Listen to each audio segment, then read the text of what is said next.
who joined. Um, okay, I have to press continue here. Who joined this webinar.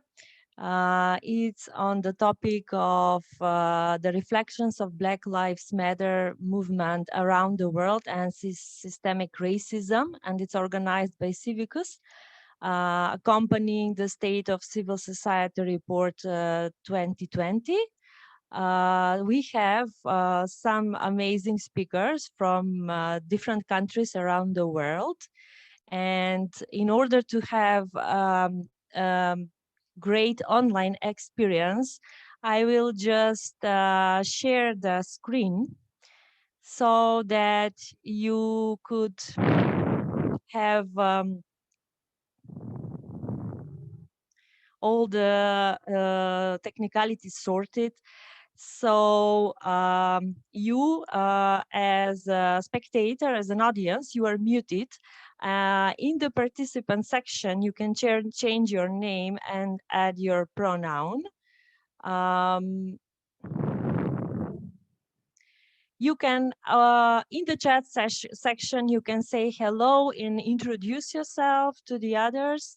So as I said, these are the speakers of this webinar, and which will be introduced by our facilitator and moderator for today, Masana Ndinga. She is a crisis response fund lead and advocacy lead for MENA and women human rights defenders. So we have interpretation, and you will see the sign below. You should click it and you choose the language that you would like to listen to. So we have English or Spanish. To only hear the interpreted language, click mute original audio. Most of our speakers, except one, will be speaking in English. So you have your microphone and videos off. They will stay muted throughout the whole event. But as I said, we encourage you to interact with us through the Q&A box, the chat box, the Jamboard, and polls. In the middle of the event, when we have the Jamboard, engage in commenting and asking questions by using the Jamboard. And as I said, in the question and answers box, you also can ask your questions. Here you can choose how you wish to to see the speakers and other participants. That is up to you. So how do you make the best of the event? Listen actively. As I said, again, keep your video and mic off. Listen to the conversation. You can use the Zoom icons, use the chat box, engaged by typing. And we, in the end, will share one question to assess whether this brought value to you. So please take a moment to share your view. You just have to choose the answer. Check out the State of Civil Society report, which is available on this link, and I will also send you the link in the chat box. And also we have another webinar on the 16th of February at the same time, so please join that. So event flow is, yes, as we said, to listen to what experts have to say, then again engage by commenting and asking questions, and react to the expert responses with more questions in the Q&A in the chat box. And now, Masana, I give the floor to you. So thank you, Yasmika, and welcome everyone to, I think, what is a timely discussion. I think over the past 5 years, we've seen the rise of activism against police brutality, racial injustice and oppression. And I mean, if we're speaking quite frankly, linking that to histories of slavery and colonial extraction, resource extraction, subjugation, and dehumanization across the world. Paired with this, you know, is histories of organizing, histories of bringing together collective action, even in countries in the African continent where majority of Black peoples have originated. We see within the policing system just the deeply embedded nature of anti-Black brutality, the unequal standards of applying legislation and law and violence against Black bodies and Black peoples. Sometimes words lose me. During the lockdown in South Africa itself, several Black people, including a young Black boy, was killed for being in the line of fire in complete impunity by police officers. And this is a regular occurrence. And we see that with this as long histories of organizing and resisting against subjugation, against racial discrimination.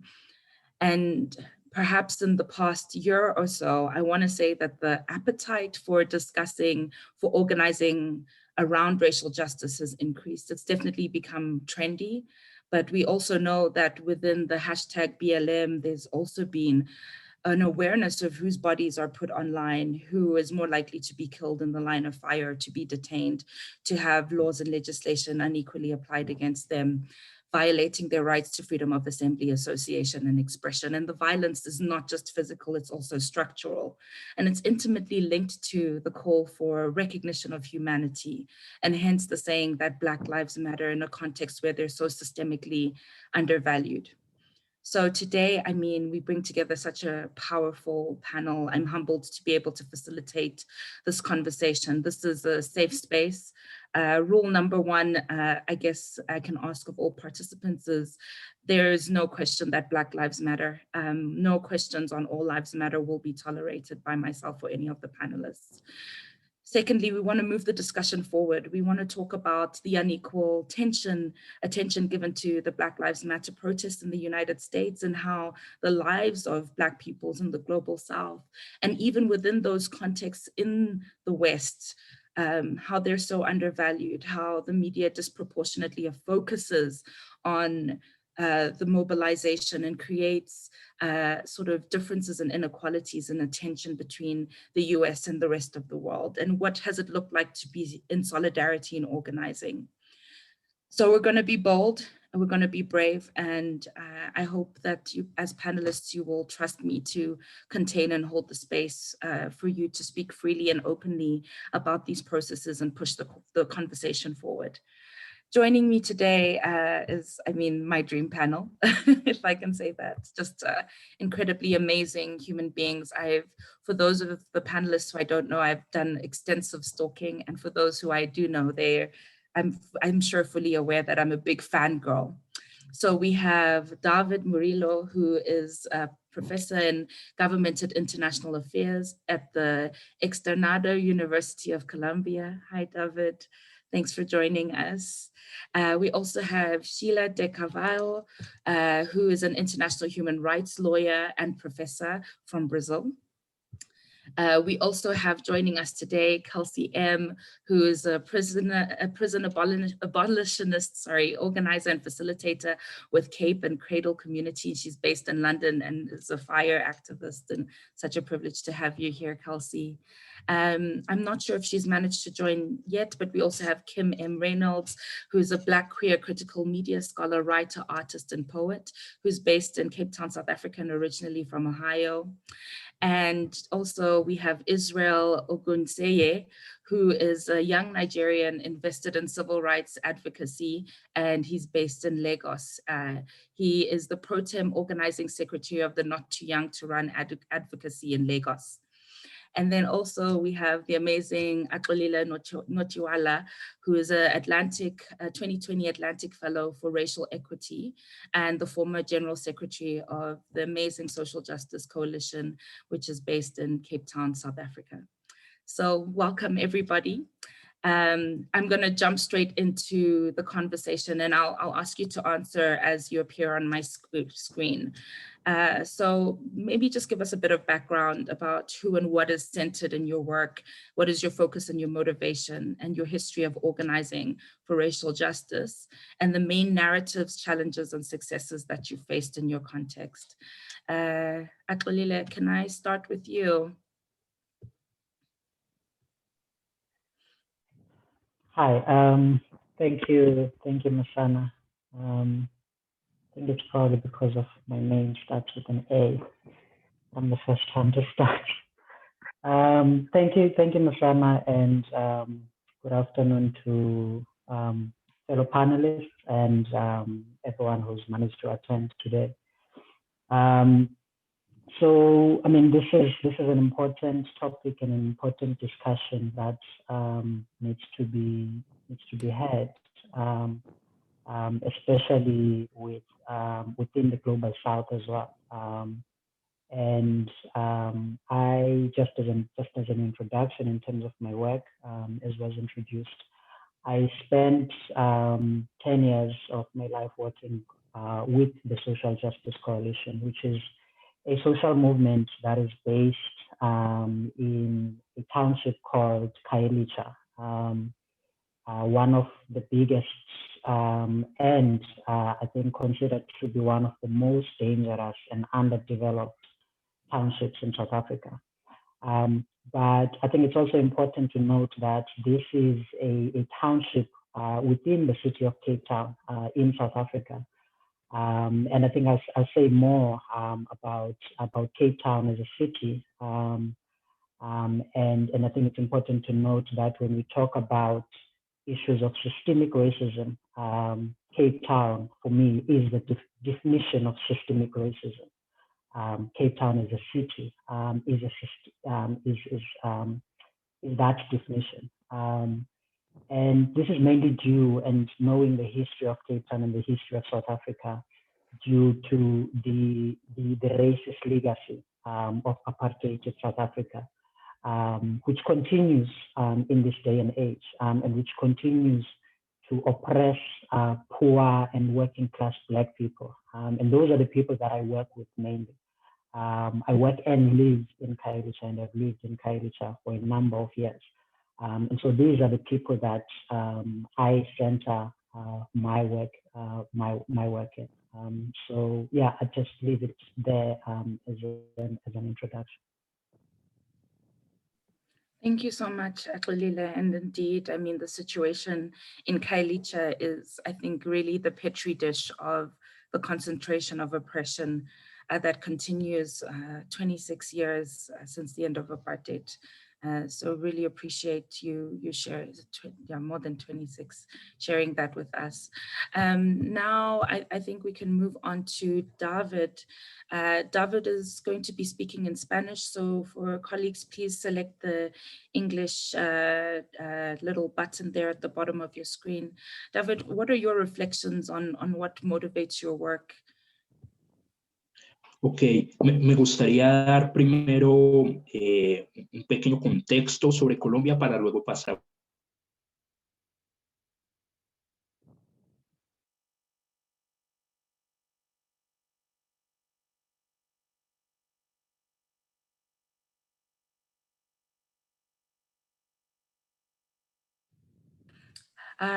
David, you have muted your mic. Can you just start again and unmute yourself, please? Can you hear me now?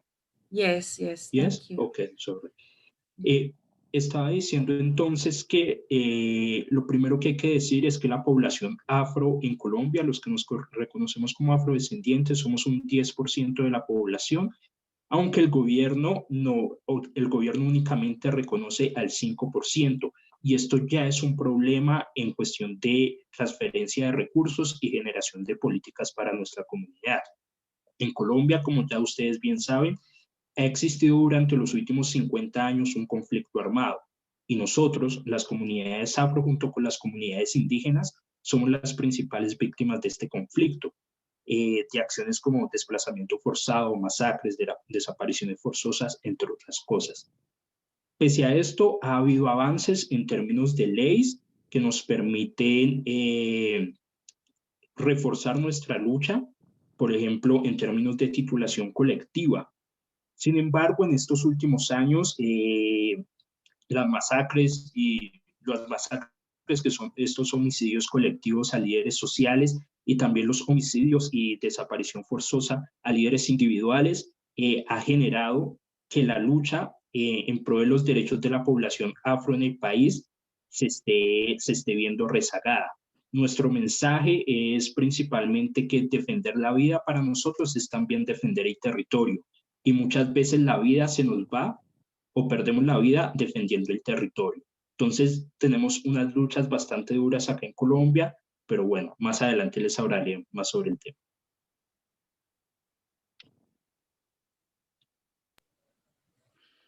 Thank you, David. I find it really interesting, as we see in the pandemic and other crises, that of course, in the moment of national conflict, in a moment of violence and depriving global political economics, that it is predominantly people of color, people who are forced to live on the margins that are targeted, as is in the case of Colombia. So thank you so much for sharing that with us.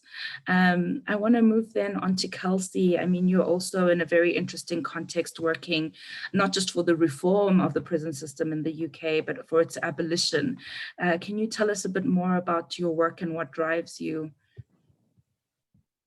Yeah, sure. So first, thank you so much again for having me here. I'm so honored to meet all of these amazing speakers today. I do apologize that I will have to leave a little bit early, a little bit after, well, about 20 minutes before the end.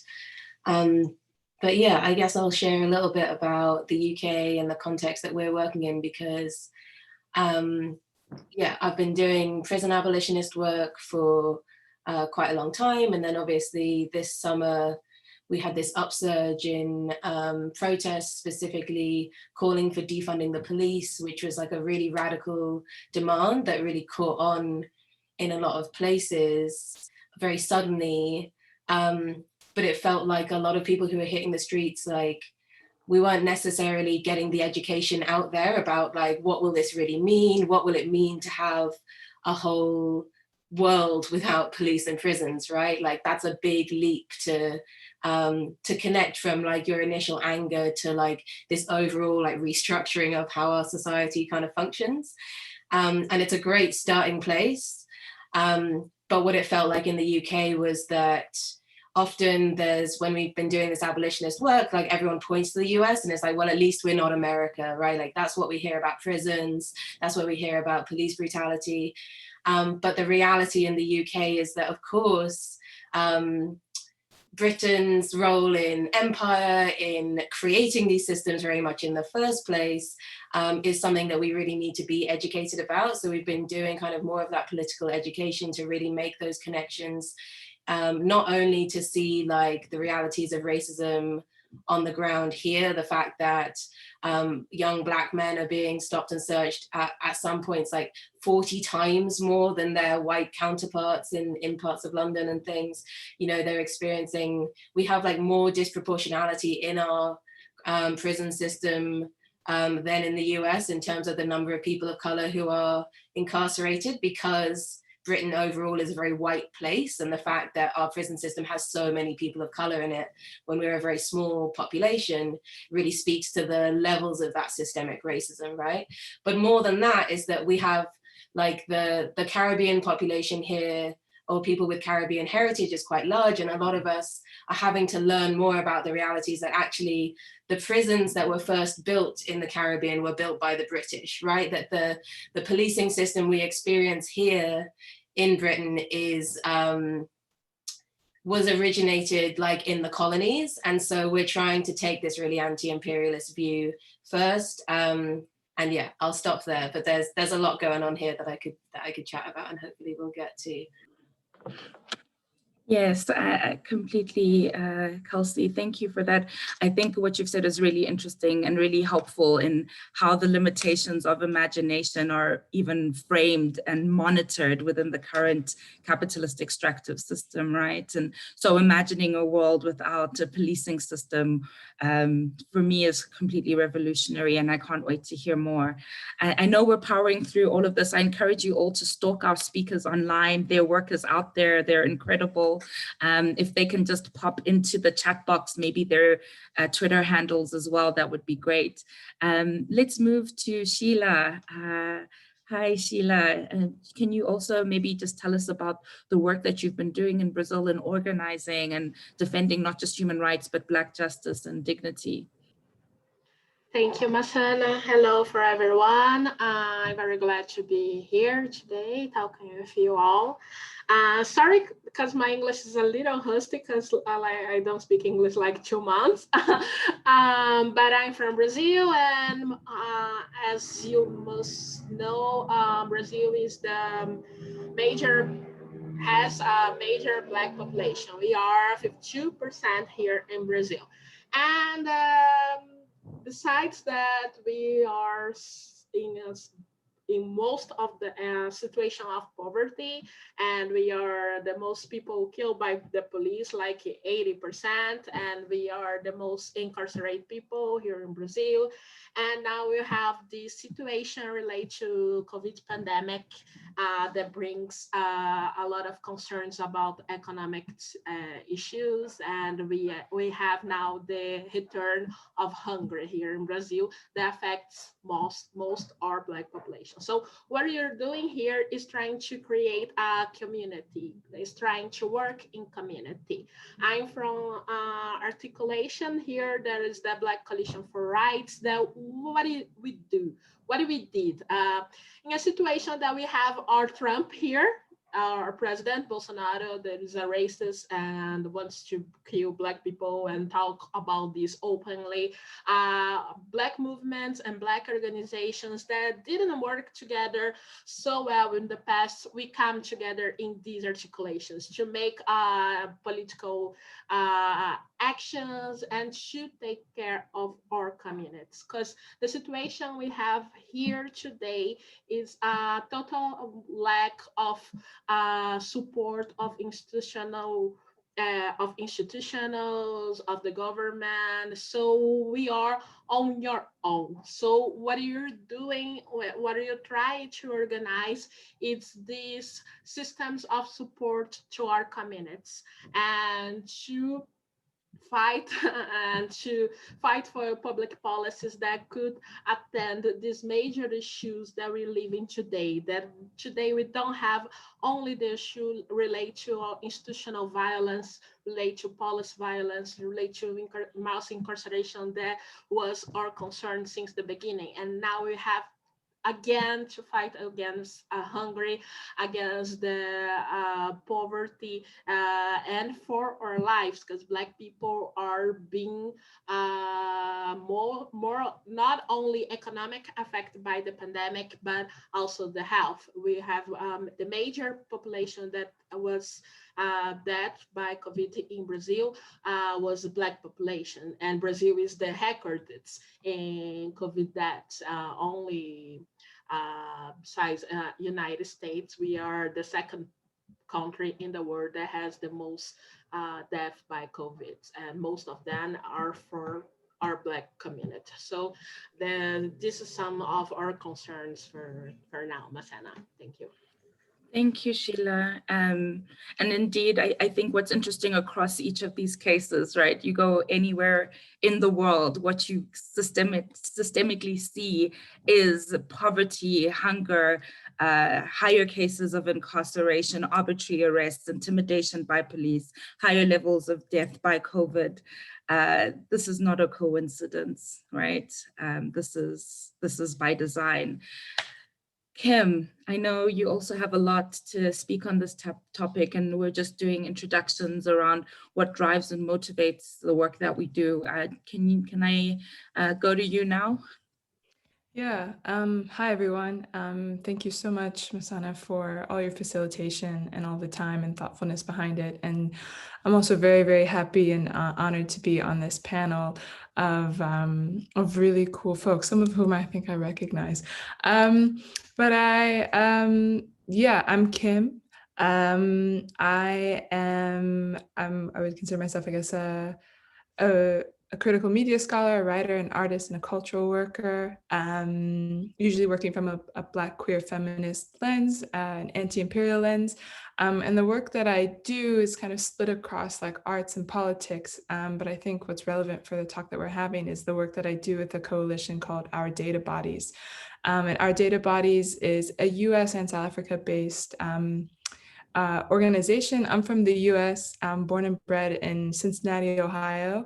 Ohio is a very special and interesting place, but I've been based in Cape Town for the past 3 years. So me and Akoli are in the same place. Or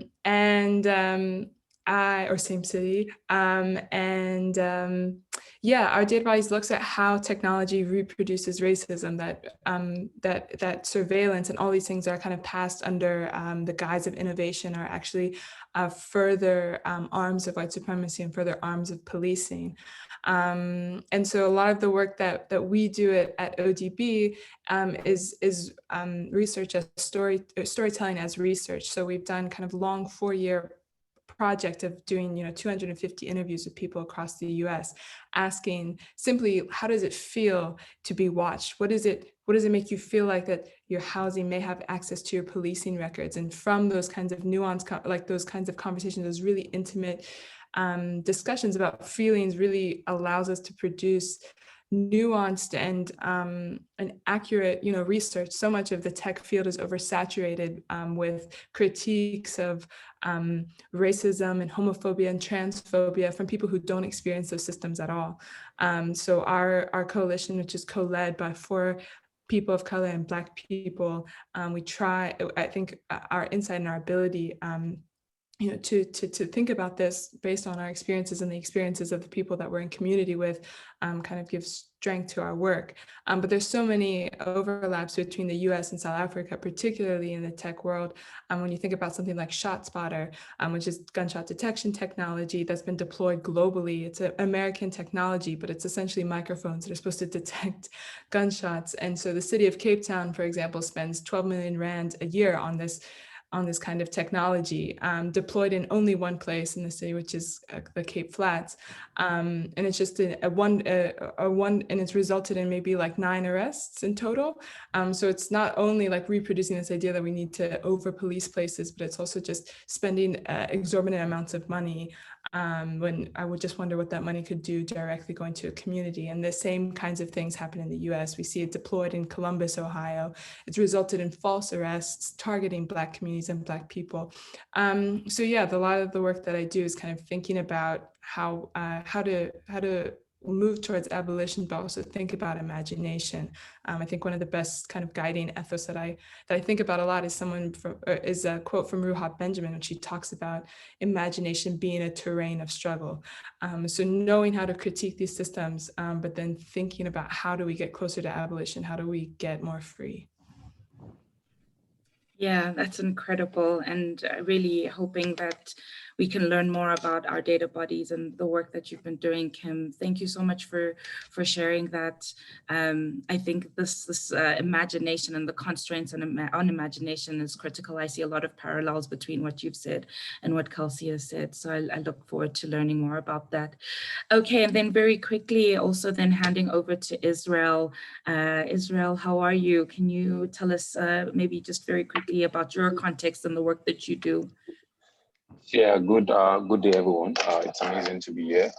I think that when I got the call to be on this panel, I checked out a couple of the speakers and I was impressed by the good work that everyone has been doing across the country, from Colombia to South Africa to the UK and other countries as well. For me, for us in Nigeria, because I represent a community of young people who were interested in really pushing things forward and making our country a better place, a better police state, and a better and a livable country for us, and which is one of the reasons why at the initial stages, we decided to go do a sit out at one of the parliament office in Lagos, Nigeria. We had a 72-hour sit out, which is what metamorphosed into the popular EndSARS protest that everyone knows globally. And for us, it's interesting because advocacy is something that we believe in. It's a tool that we use to make policies. Like in my profile, I said one of the key policies that we've been able to drive in is the reduction of ages for political office holders. Long before now, you need to be in your 40s, in your 50s to contest for a political position. But there was an advocacy we did, which is the Not Young to Run, which we pushed the age to 30. So even to 30 for legislative houses and 25 for even some lower houses like councillor positions and other things like that. So for us, it's interesting. It's been a challenging one, I must say. But networking with people that are also doing advocacy across the world is something that keeps us going. Getting more knowledge, getting more insight, getting more understanding of how other clients, how other people are also doing advocacy as regards human rights and civil advocacy across the globe is something that keeps us going. So it's amazing to be here this afternoon, because it's afternoon in Nigeria and I'm speaking. Thank you. Thank you so much, Israel. And I think what's interesting about what you're saying is really what we see across the world is that racism and racial violence is intimately linked with patriarchy, with ageism, with gaslighting of young people, with homophobia. And these are some of the dynamics and trends that we're going to unpack. You know, how do we then move the conversation forward? So I'm going to jump right into it. I did warn all of you that I'm a terribly strict timekeeper, and I've allowed the introductions to go much longer because I think that's the critical part of the story, is that you're showing up to the space as your full selves. You're not showing up as a role. You're showing up as a person who's embodying this work and acting on change. And now I really want to take the conversation forward. So the first really set of meaty questions is when we then look at police brutality, analysts have linked this to this and systemic violence to the history of colonial policing. I know Kim, Israel, Akolile, in each of your contexts, you've worked around policing and the violence therein. Kim, what are your thoughts on this? Yeah, well, I think a really good orientation that I try and take with like the ways I think, or the way that I try and work is thinking about how central policing is to the aims of white supremacy. So it's not too hard to kind of pick out how in the world that I focus on, particularly like arts and technology, that policing and police brutality are built into these systems. So you have things like, lantern laws in the US, which were, means of surveillance of Black people during times of enslavement. So to be able to people who were enslaved using lanterns to be able to go on essentially tasks and errands, and that being a form of surveillance.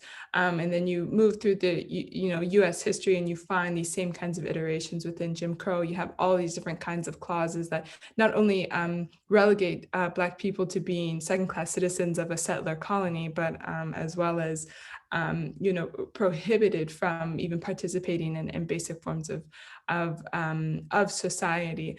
Largely you can look at voting rights and the kinds of clauses that were put in to continue to prohibit people, but all of the kind of systemic things put in place around housing, around redlining, and then obviously things like COINTELPRO, which were major government systems meant to derail and to sabotage Black liberation efforts. I think it's really useful to always kind of consider that that's the trajectory that we've been on. And so in technology specifically, we keep finding these same kinds of iterations around policing, around location, around police, even organizations being built out of places like Facebook. So organizations, entire businesses being built out of aggregating data from Facebook, from Twitter, and repackaging that and selling that to the police, right? We get predictive policing analysis. You have your doorbell kind of things that are treated as funny and interesting when you get something on camera that you can share on Twitter, but it's actually incredibly alarming that there's this regularity of surveillance. And this idea, particularly that our data bodies works on a lot, is that surveillance doesn't yield safety, that there is not power in paranoia, that we're working towards power, not paranoia. So the idea of having multiple cameras and having these kinds of alarm systems doesn't necessarily necessitate safety. It only makes people more paranoid and kind of reifies the rigidity of cities, particularly like Cape Town or kind of any given city in the United States. Yeah, I think that there's tons and tons and tons of linkages, and that the underpinning really needs to be like, how does white supremacy continue to police even class and race, obviously, but as well as gender, how facial recognition technology builds in, transphobia and homophobia, the need to categorize people, the need, the different kinds of hoops people go through to change their name for whatever given reason, and how that data entry then can cause problems along the line. So there's quite a few connections, but I think I want to keep my time, Asana, so thank you.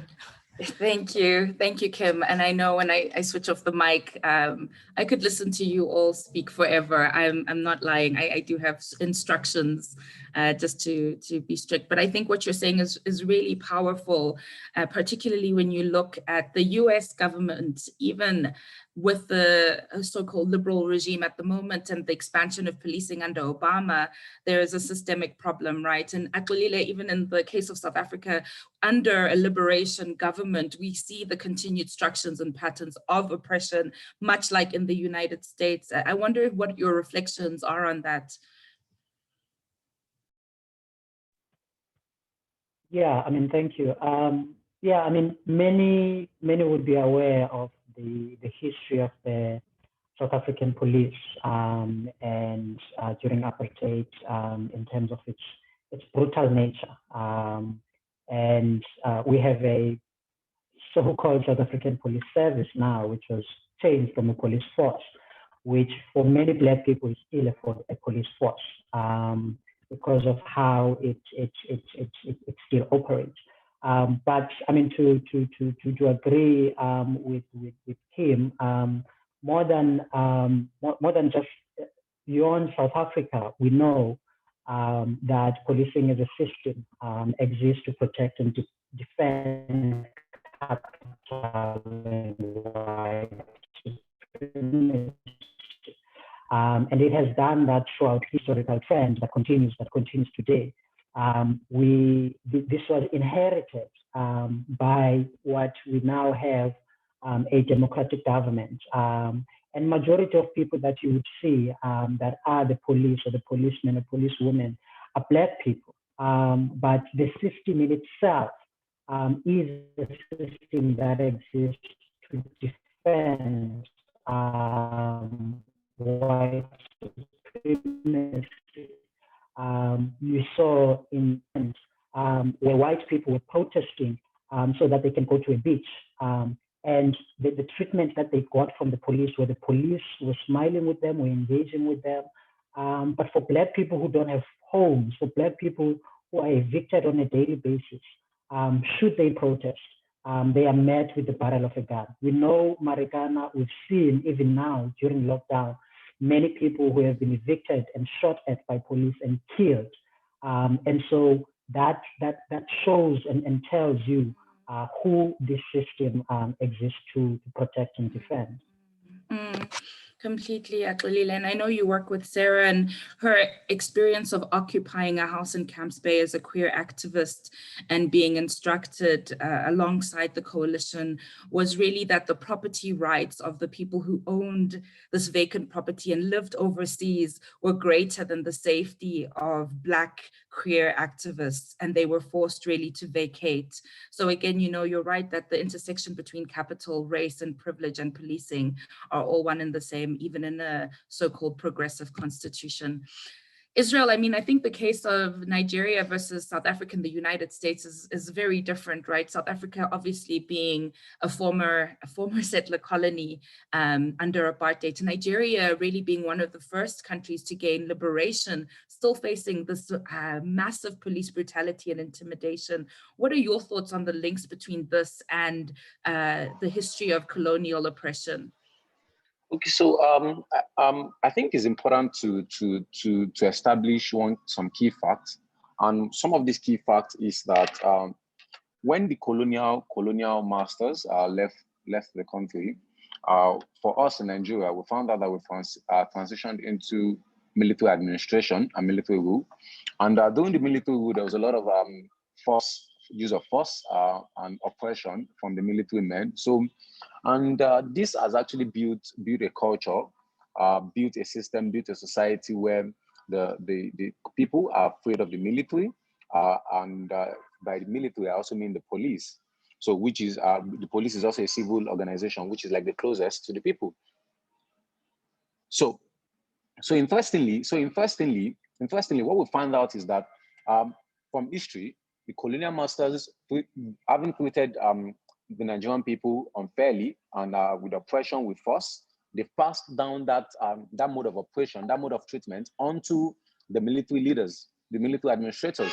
Now, the military administrators, upon transitioning onto democracy, we found out that the same modus operandi, the same system of leading, the same system of handling, the same system of administration, the same system of dealing with civilians is what has been transcended, that has been given to the likes of the police and the military.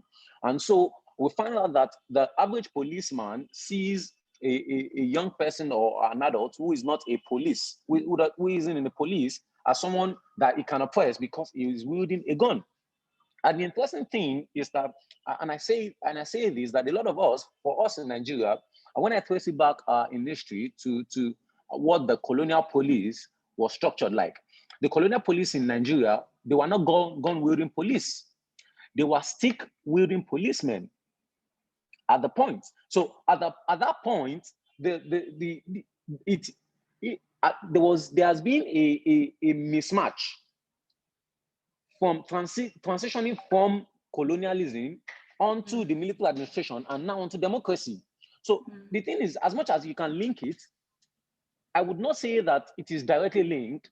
I would say rather that manually there has been some human influence into the way the military and the police handles civilians, handles people who are just the mass, the population, the general populace. So there has been a human way of manipulating the system in such manner that people are now afraid of the military. People are now afraid of the police. Now, let me shock you with a fact that when I'm driving in Lagos, Nigeria, and I sight a police stop, a police barricade anywhere, I am scared. I am afraid. That is the average. That's the life of the. That's the life that the average Nigerian lives in Lagos and across the country. You are scared, even as much as you should be confident that the police is here and I'm assured of my security. Yeah, completely. I think it's a universal experience. In the case of Nigeria, it's particularly pronounced, Israel, and I think it represents, something much more nuanced than what we've been able to capture in our own analysis around police brutality. Colleagues, I'm just aware that our interpreter does need a break in 3 minutes, and we still have a bit of the program to go through. So I'm going to ask the next round of questions and ask the speakers just to be brief in their answers. So we'll just, maybe we'll take David's response to the question. We'll take a 5-minute break, and then we'll come back for Kelsey and Sheila to speak to it. So very quickly, David, we've been reflecting around some of the similarities, but there's also disproportions, right, in media coverage. And the Black Lives Matter protests in the US have largely been seen to raise the profile of racial justice across the world, but not without the danger of rendering protests in other parts of the world invisible, including some that are founded on decades of organizing. What has been your experience of building solidarity across borders to collectively campaign for racial justice? And what do you think international media and allies need to do to elevate stories of solidarity? So we'll take your answer now, and then we'll move on after the break to Sheila and Kelsey. Ok. Bueno, me gustaría decir que cuando sucedió el caso Floyd, hubo un caso muy similar en Colombia. Sin embargo, en Colombia el caso Floyd generó mucha indignación, pero el caso colombiano no. El caso colombiano de Anderson Arboleda, que también fue asesinado por policías, no generó ninguna indignación en la sociedad. Y esto nos dio cuenta de que en Colombia el racismo es visto como un fenómeno que sucede fuera de nuestro país, pero no en nuestro país.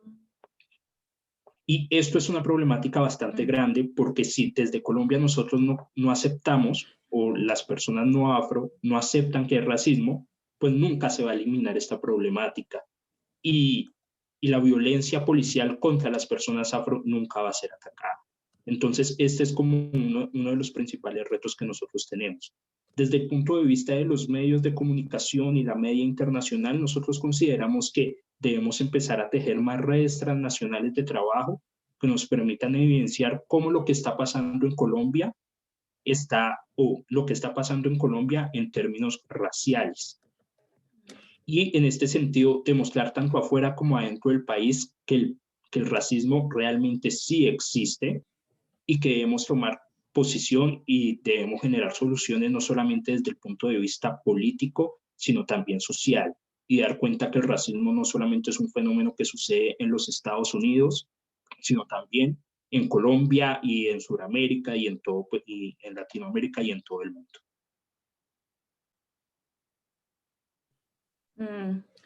That's a very powerful point, David. Thank you for that. It is easy to externalize and recognize problems elsewhere.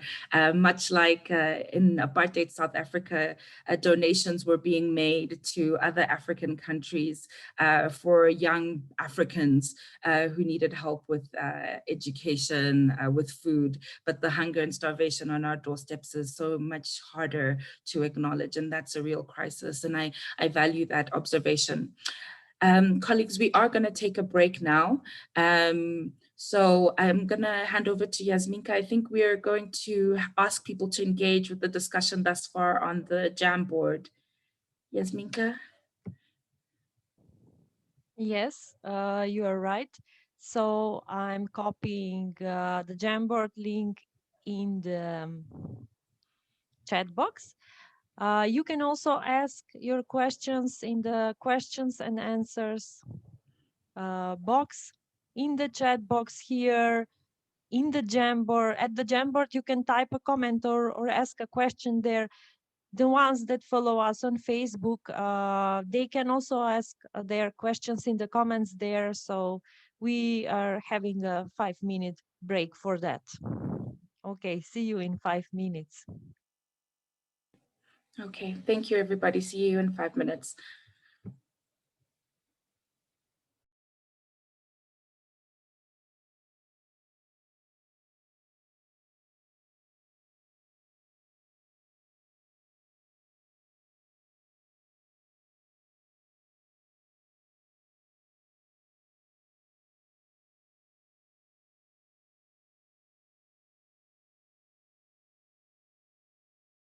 Minutes trying to figure out how to share music like the cool kids on Zoom, and we were not successful at all. But let's jump straight back into it. We've just heard from David on reflections on the inequalities in coverage and naming racism as it is in our context to realize progress. And I want to turn the question to Kelsey now. Kelsey, in your experience, I mean, you are based in the UK. What is your experience of building solidarity across borders? And what do you think that international media and allies need to do to elevate rather than compare and contrast and problematize these stories of solidarity? I mean, I think if we're looking for mainstream media to represent our struggle. I don't think we can hear you for some reason, Kelsey. Oh. And your mic is... Can you hear me? No, okay, I'm gonna ask our colleague Amanda to, oh, everybody else can hear, it's just me. Okay, please go on, I'll try and fix my mic. Can other people hear me? Yeah, it's just if like mainstream media is obviously like a huge problem and doesn't have like an incentive to represent our struggles in a way that will like unite us across borders and things, right? They have like their agenda is very much to dismiss our struggles, to minimize us, to cast us all as like violent and unreasonable and idealistic and all these things, and as like all these completely individual things, like every bit of violence is an individual act, all these things. And I think a big part of it will be about how we create our own media, how we build that solidarity, how we find ways of getting our messages across, either through new platforms or through grasping platforms that exist in like a short-term way and knowing that we're going to get cut off. People getting banned from TikTok, banned from Instagram, banned from all these things once they put that radical messaging out there. But I think that there has been this year like a real great chance, because more of us are organizing online than ever before. We've had more connections in terms of building resources across borders, connecting like with these webinars and things that we wouldn't have done very much before. There's been an opportunity to like share those things, and something that I think that is very able to be shared is this stuff around community accountability and how we build resistance within our communities against the state. Of course, we work in different contexts, but like by a lot of us are trying to do those things by connecting with indigenous practices, with our ancestral practices around conflict and around healing. And so those are the things that I think if we start to share those across borders more, and if we start to really, really think about kind of developing those that are not as much about like how do we change exact legislations in each country, because those are going to be very different fights, right? But I think we can find unity across a lot of these other things. The other thing that I did want to say in terms of the impact of, I guess, like something that what we are actively resisting and that we see here is that like kind of a liberal feminist, very like imperial take that sort of still casts, it's still very like much expanding the criminal justice system and the prison industrial complex through immigration reforms, through longer prison sentences for perpetrators, for kind of casting like a lot of these things in a very nationalistic, very, sort of like punitive way, and still very much about surveillance, like not challenging the white supremacist structures behind it all, And so there's something here about us really tapping into the ways that a lot of feminist discourse across borders is also actually building up a lot of these racist structures, and thinking about what a real anti-carceral feminist approach would be, what it would be to be abolitionist within that, and to understand that this work comes from a focus on violence. This work comes from a focus on like domestic and sexual violence, and understanding the state's role in creating those things.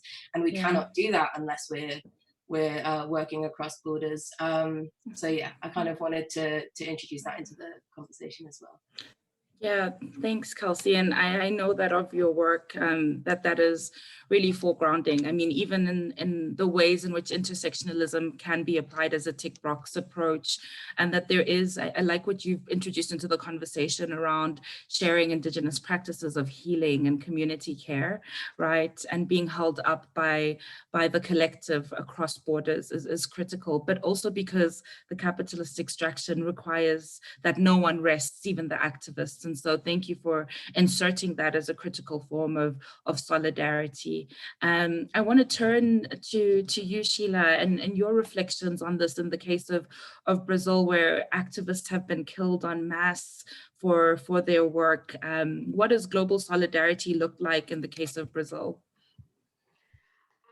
I think it's very important because here in Brazil, we have a society, this is like a little apathy for our issues. So when we have this international case like Brown and like George Floyd and Breonna Taylor, we also have this case here, but they happen with so frequency and people doesn't care anymore. And we are talking about child the children that are being killed by police, and worse than police, the paramilitary forces that we have to deal here.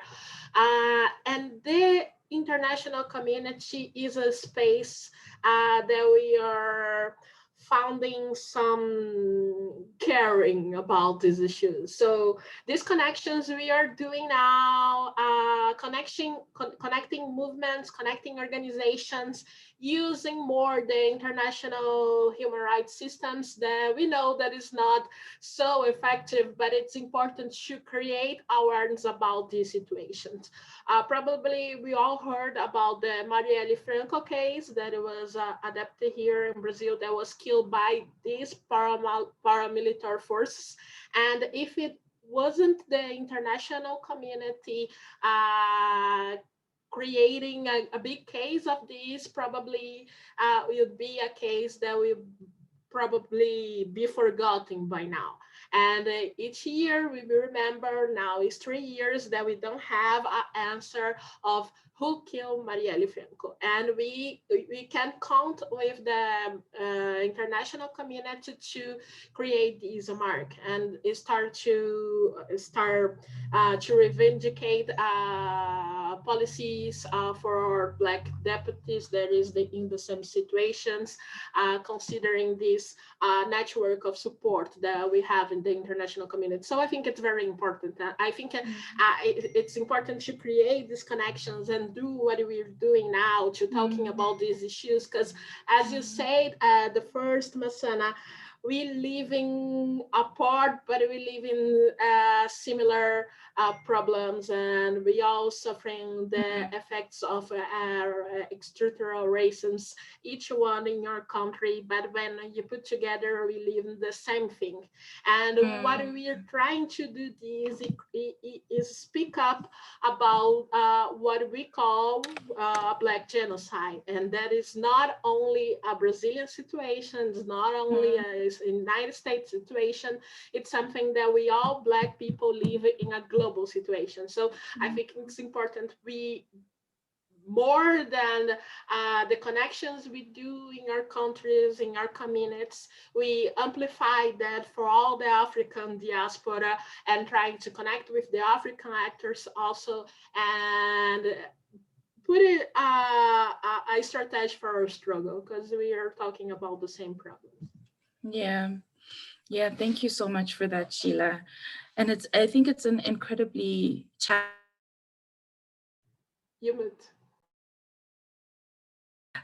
Thank you, Sheila.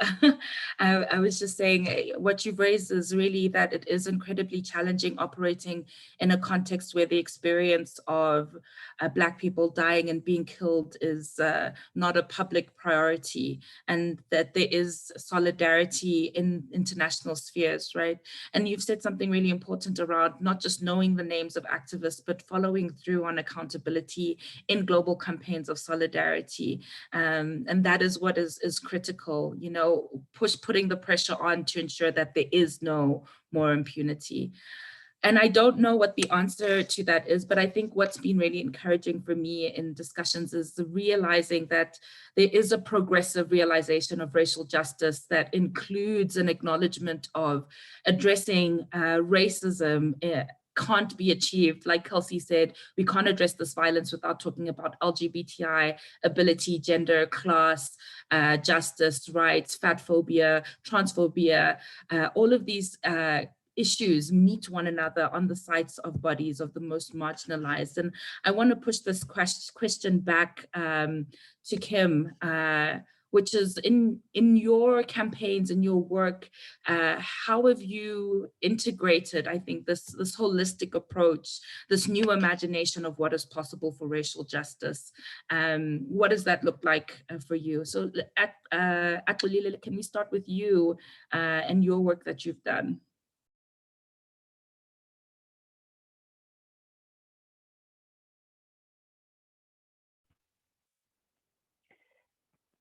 Yeah. So I mean, this is work, and these are issues that you cannot deal with issues of racial justice alone without looking at all the intersections that we're talking about here. And we have to realize, even just as activists in doing this work, as a Black man, who myself, I continue to be racially discriminated, but I also have certain privileges because I'm not just Black, but I'm a Black heterosexual man, and that for me provides certain privileges.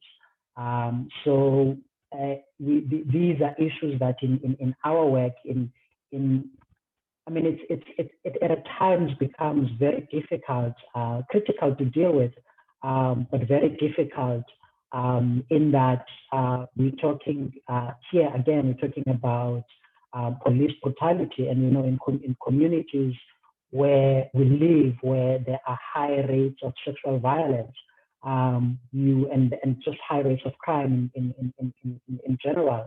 You are dependent on the police.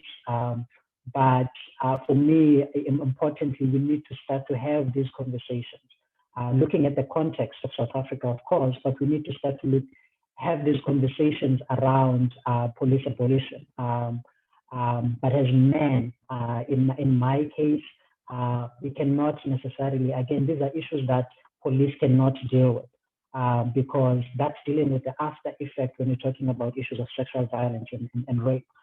Men have to deal with those issues. So these are all issues that I believe are interconnected, and we have to center all the intersections and the types of discrimination within our work, within the fight for racial justice. Thanks for that, Akwelile. I think it makes me think of, who has to deal with the problem of racism. Oftentimes, the people who need to come to the table and have the conversation amongst themselves are white people, or those who are perpetuators of racial violence, right? And then the rest of us are imagining a possibility or a world and creating a world of alternatives. And so I appreciate your acknowledgement that men need to come to the table, that we cannot address racism without addressing heterosexual misogyny and violence. Kim, I wonder about your reflections on this and how this is intersected in your work when you hear Akwelile speaking about not just your experience as an American in Cape Town, but also in your work in the United States and across the world. What is the necessity of thinking and imagining these possibilities in this way? Yeah, I think that there's, I think how I've been trying to kind of approach the work that I do is a really like high dosage of critique. So thinking a lot about critique and trying to think about these intersectional layers. I mean, there's being like, for example, being an American in South Africa, being a light-skinned Black person who receives certain privileges. As much as I identify as Black, I'm often read as colored. So understanding what that means, and then kind of also doing the work of educating myself about the history of South Africa and the history of apartheid and race and the incredibly complex history of it in this country. So thinking heavily about critique and thinking about like where to take up space and then where not to, for sure. But then like in the work is also finding like how do we kind of what Kelsey and Akwelile were saying in terms of trying to find all of these points that are liberal and try and move past them entirely. I mean, the idea is really not reform because it often just kind of re-amplifies things. I mean, the kind of idea around like immigration reform often just like enforces borders. And so in our work, I think in the US particularly, we think a lot about the different stratas of data and technology across various experiences beyond just like a tick identity marker. So if we think about how data and like background checks, for example, affect immigrant women from Central and South America, that's a particular kind of experience around multiple names in a country like America that posits itself as an English-speaking only country that is really harsh to different kinds of, that's considered different kinds of names, multiple names, those kinds of things, and how background checks can then be really difficult to achieve. So I guess what I'm saying is that there's a real strength, I think, in terms of like storytelling and research and kind of qualitative community building that then can lead to kind of imaginative spaces to really think beyond these things. Okay, if we don't want security cameras, what do we want instead? What are the things that are causing, people to, quote, feel insecure? I mean, oftentimes it's white supremacy and guilt and fear around, their property being taken, but the things that people who are interested in community can do. So I think that kind of two-pronged approach of critique and imagination, critique and community building and imagination, yeah. I like that as a mantra for our time together with critique and imagination building. And I think just recognizing the incredible privilege it is to be able to imagine what lies beyond sort of the identity markers, beyond the liberalism. And I think we'll have one more question before we open it up to the floor. I know we've run a bit over time and we're meant to end at 5:30, but hopefully someone in the panel or in the community of people online comes back to that question, is how do we create spaces for radical imagination for activists?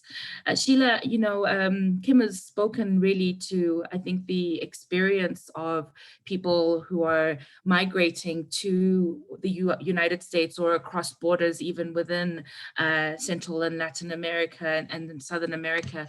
In your experience, of working with activists, with communities, how are they engaging with some of these identity markers? What is the conversation of progression beyond identity markers for an intersectional approach to justice?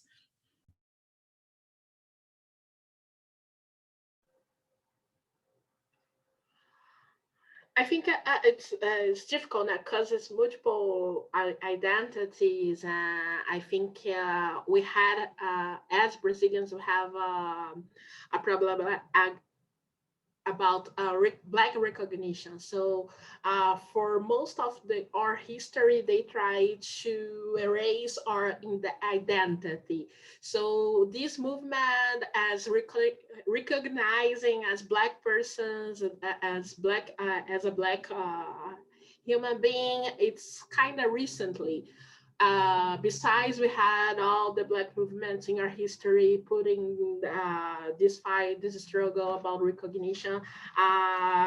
Now we have a youth more empowered of these recognitions and put ourselves as Black persons. Because here, like, we are brown, we are coffin milky, they have a lot of names to say that we are Black without saying we are Black. So this is a problem. This is the first issue.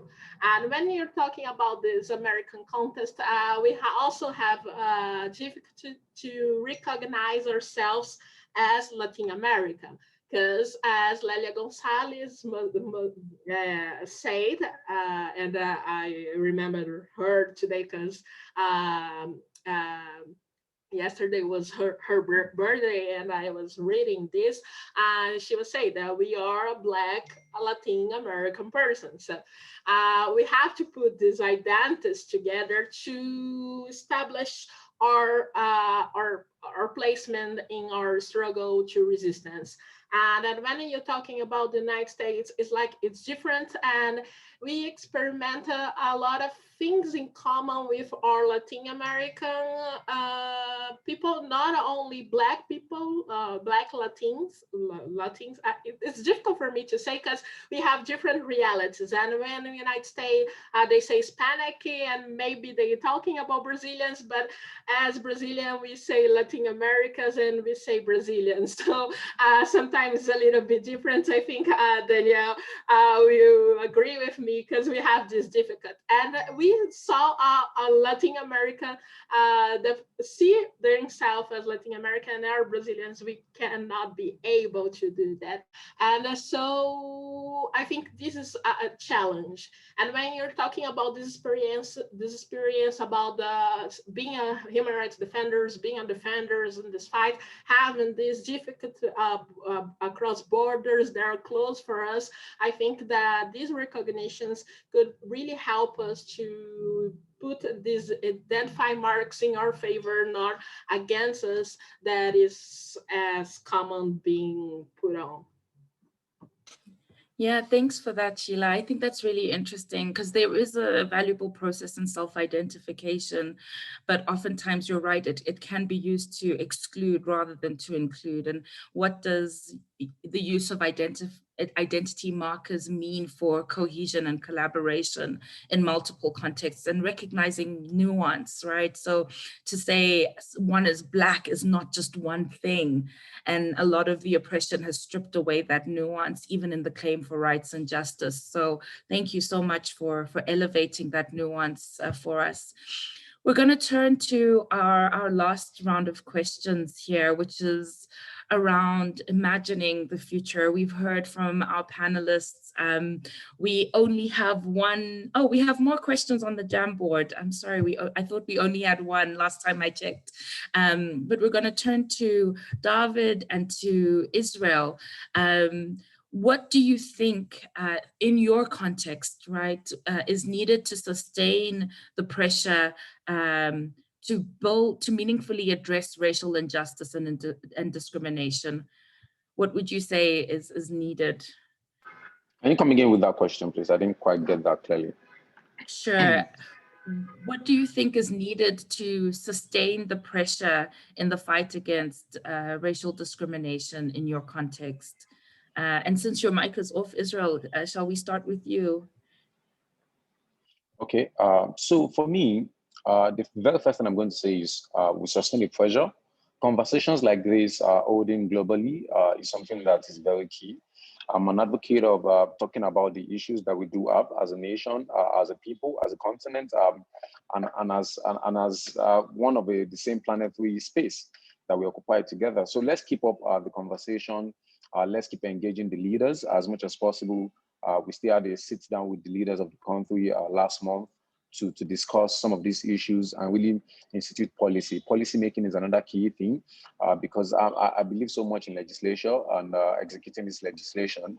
So we introduce new policies that actually restrict the police from abusing people, even racial discrimination amongst others, even and the thing is, for our own country, with over 260 ethnic groups, it even boils down to ethnic discrimination. So it doesn't just stay at the racial level, it goes down to the ethnic level. So instituting policies in place. For example, in my country where I come from, there's when you want to fill a government form, there's a space that says your state of origin. So we're advocating that, the state of origin be taken out of forms, national forms. So where you have come from in the state, in the country, it doesn't have anything to do with what your skill is, what your capacity is, what your capability is. So we keep engaging to ensure that policies that actually open up the spaces, that ensures that there's a level playing ground and racial abuse is taken out of the play.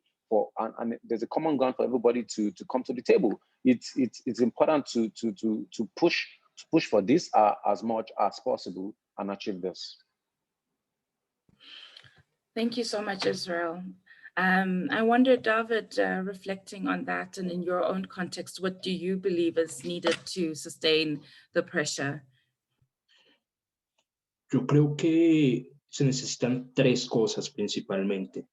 La primera es mayor educación sobre racismo, pero que esta educación no vaya dirigida únicamente hacia adentro de la población afro, sino también hacia las otras poblaciones, para que ellos empiecen a ser conscientes de qué es el racismo y que el racismo realmente sí existe, para ahí poder empezar a dar unos cambios.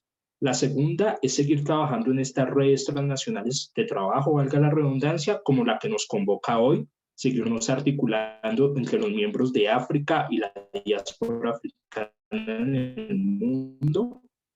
Tercera, es potencializar las herramientas audiovisuales, culturales y artísticas que tenemos para generar un mayor impacto no solamente a nivel local, pero también a nivel global. Thank you for that, David. I think that's very encouraging. That's exactly what we hoped this space would be, and that the connections that you and Israel have mentioned, colleagues have mentioned, would be fostered. I see there's a post here from Kristen from Open Streets to take the conversation forward. This is exactly what we hope. And of course, Civicus as an alliance exists to support members in their campaigning for racial justice. And we're also undergoing a process of learning how to deal and address racial injustice in our own context as well. So I think just before closing, we do have a few, now there are more questions now. We have some questions here. Can the people, when I ask a question, can you try and be quick in your response? So first, for Sheila, maybe I should share my screen if I can share my screen. I can't share my screen. This is amazing. For Sheila, what is the strategy used by the coalition to demand measures against racism in a country that even before Bolsonaro saw itself as a society of hybridization and didn't quite recognize racism? That's an easy question. So I don't know, I can speak now? Yeah? We're trying to be a little more creative. We are talking about a new Brazil after Bolsonaro. And Bolsonaro is a difficult part in our history, but he makes openings in some part of the society that we Black movement didn't enter. And I say this like this elite, this white elite that is in control of the communications and media majors, companies. And one of our major strategy was to speak up about racism and speak up about the situation. So doing this alliance with white people, with white communication channels and white media, we will be able to increase our dialogue about racism with other publics without being only talking for us. And this is important. And of course, this is a consequence of all the struggles and fights that Black movements were doing in the history, because now we have people in this space. Like here in Brazil, we don't have a Black, we didn't have a middle class Black, a middle class Black community. Like we are poor, mostly. People are poor, Black people are poor, and we are not in the Congress, we are not in the judiciary, we are not in the the companies, multinational companies, and now we are not in a major expressive existence, but we are in those spaces. So I think this creates a new form to debate racism in other space, and this is very important. And also what we did was to put together research, because Black organizations, we are not financed by the foundations. We don't receive good funding as do the white organizations. I could speak about this a lot, but in summary is this. And we put our research together to do this political action that white organization always did in their agenda. So now we are in the Congress as a Black movement. We are participating in the space of public decisions. We now are at UN. We are now at the Inter-American Commission, talking about all our issues and us talking about us, not necessarily an intermediary. So I think this makes some difference and how the racism is being debated in our society and in our public space.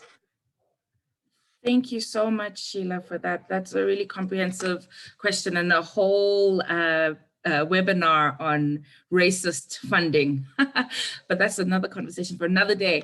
I am going to ask each of the panelists to be very quick in your answers. I want us to finish at 5:30.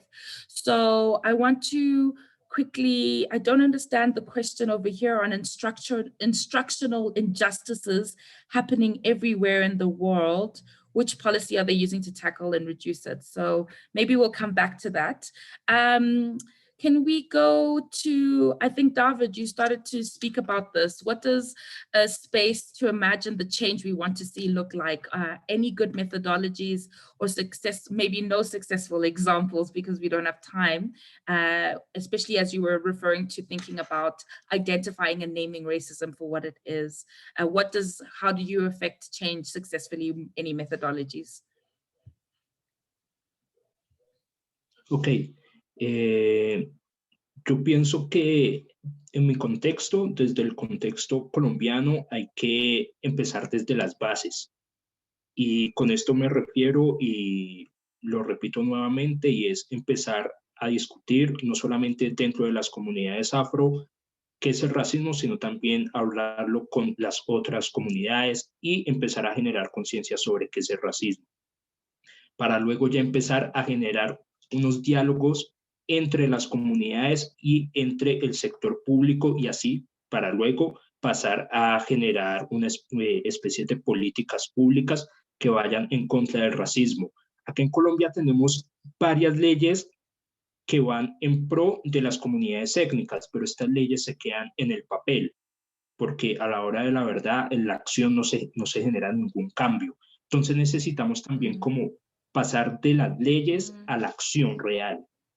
Y bueno, el método para hacer esto es empezar a generar muchas más discusiones y sacar las discusiones de las aulas de clase hacia las calles también. Empezar a tomarnos más las calles, empezar a generar más manifestaciones, no solamente manifestaciones tipo marchas, pero también manifestaciones culturales y artísticas. Y yo creo que de esta manera podemos generar una mayor conciencia sobre qué es el racismo y cómo atacar el racismo y sus diferentes manifestaciones.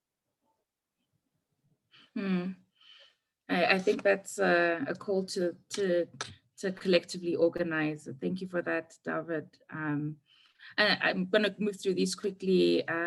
Akolile, what one thing would you like to see an international organization like Civicus do better?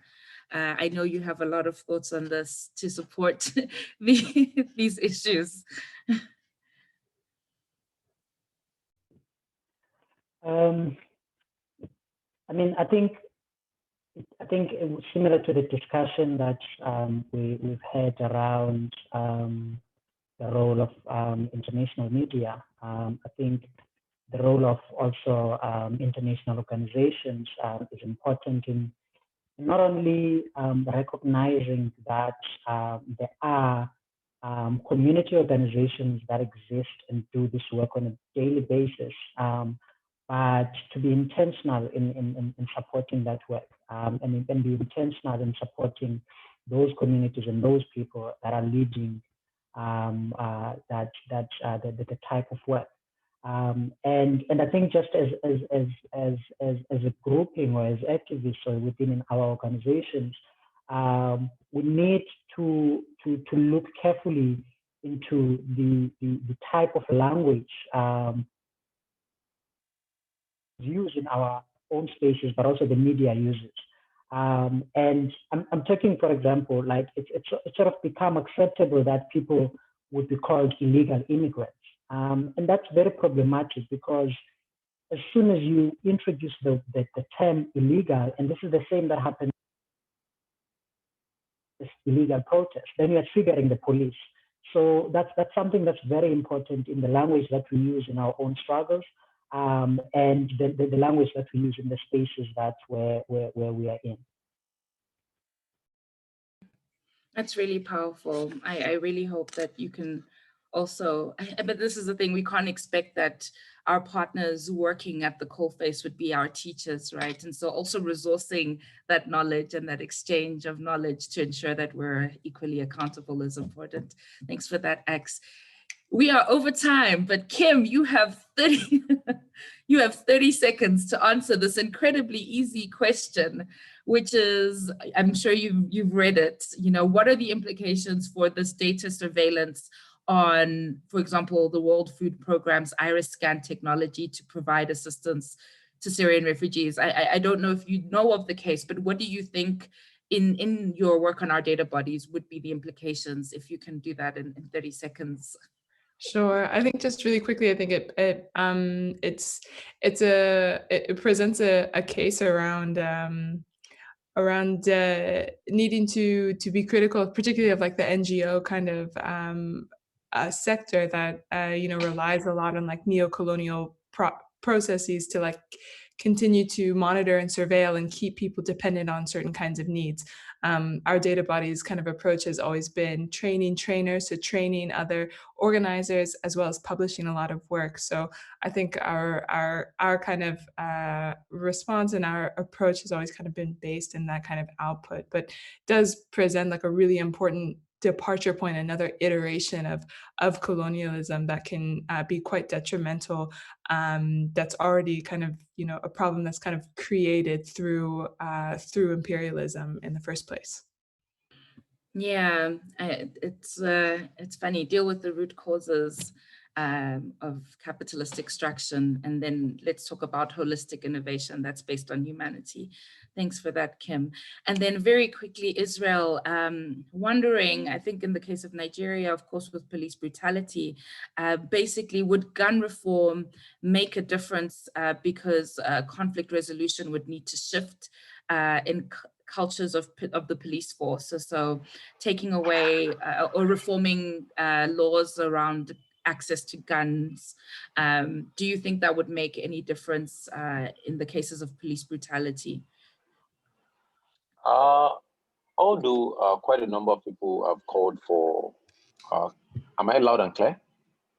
Yes, we can hear you. So although quite a number of people have called for legislation for gun reforms, in which case what would have is that people are would be granted licenses to hold guns and use guns to protect themselves in cases like that. But knowing the history of the continent and the country, I would, from a personal point of view, I would actually opine that may send us into a banana republic, because abuse may be the order of the day when people start wielding their own guns.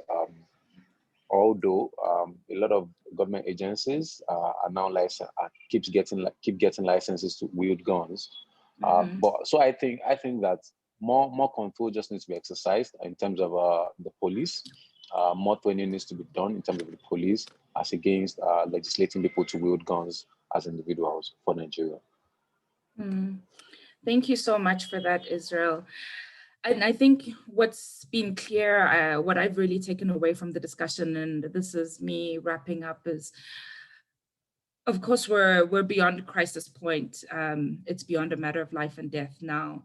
The intersections are far more than what we could imagine. The intergenerational transfers of trauma and violence are systematic. We're losing lives. And there is a strong sense of solidarity and innovation and imagination for those who have the capacity to do that work of imagining, but that work is either under-resourced or not seen as a priority, because the language of justice, Black justice in particular, is largely gaslit in public spaces. It's not seen as a priority. But when you break it down to cases of death, of domestic violence, of COVID-19 cases, or incarceration, and all of the related ills in society, we cannot pretend any longer that we are in some sort of a pandemic on Black lives, and we have been for centuries. And moving the conversation forward requires that the activists like those we've had on the call today have the space, the capacity, and the resources to do this important work of imagining a new future. And it's up to us as a collective to ensure that that work is amplified, held up, and that there is space for rest and imagination to make that possible. So on behalf of myself here at Civicus, thank you to our wonderful panelists, to our guests who've joined us on the call. Thank you for taking your time, for doing this love work. I know a number of you, I had to beg and plead, and you're all incredibly busy, so I am deeply honored for you showing up in this space. I wish you all well. The video is recorded on our Facebook page. We will be sharing it widely, and we really hope to continue the conversation with you all. Thank you. Okay. Thank you. Let me just wrap up. This has been amazing. I would also like to thank you all for taking the time. I know it's not easy, but we managed to all show up. Now we have just one feedback question. It's polling. I'm going to launch it. So overall, was this event a good use of your time? You can choose agree, disagree, or somewhat. I'm going to wait for maybe 1 minute. And we got 100%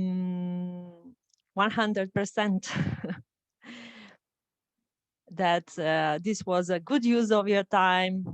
Yes, thank you very much. And I hope to see you at the next event. Okay. Have a nice day. Goodbye. Thank you, everyone. Bye. Thank you. Bye. Thank you. Bye. Thank you. Bye. Thank you. Thank you, everyone.